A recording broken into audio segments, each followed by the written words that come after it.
Sir sir sir sir sir ഈ സീസണിലെ താങ്കളുടെ ടീമിന്റെ സ്ട്രാറ്റജി എന്തൊക്കെയാണ് സാർ? കപ്പടിക്ക് എല്ലാ ടീമിനെ കൊണ്ടും പറ്റും. നമ്മുടെ പ്രകൃതിക്ക് വേണ്ടി എന്തെങ്കിലും ചെയ്യണമെന്നാണ് കഴിക്കുന്നത്. പ്രായമൊക്കെ വരെയില്ലേ? അതെ അതെ. 1,00,000 വർഷത്തെങ്കിലും നടണമെന്നാണ് വിചാരിക്കുന്നത്. അല്ലേ ഋതു? അതെ അതെ. താങ്കളുടെ വീക്ഷണം എന്താണ് സാർ ഇതിനെപ്പറ്റി? തല പറഞ്ഞതിൽ കൂടുതൽ എനിക്കൊന്നും പറയാനില്ല. തല ഇരിക്കുമ്പോൾ വാലാടാൻ പാടില്ലല്ലോ. ചെടിയൊക്കെ വാടി പോകുന്നു. ഓക്കെ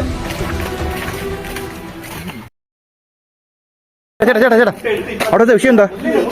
അവിടെ എന്താ 2 സീനിയേഴ്സ് പ്ലേയേഴ്സ് മുട്ടയ്ക്ക് വേണ്ടിട്ടോ? ഓ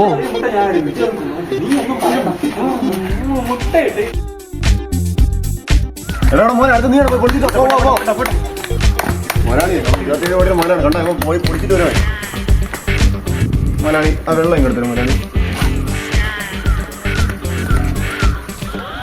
എന്തോ നമുക്ക് പോയില്ല. എന്തോന്നായിരുന്നു?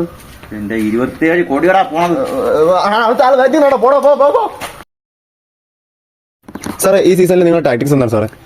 എപ്പോഴത്തെ പോലെ തന്നെയാണ്. ബിഗ് ഹിറ്റേഴ്സ് ബാറ്റ്സ്മാൻമാരുണ്ടല്ലോ, അപ്പൊ അതെന്ന് വെച്ചാൽ അടിക്കുക, 300 കിടക്കുക, ബാക്കി ടീമിനെ ഔട്ടാക്കുക. Simple. Okay sir. Okay okay.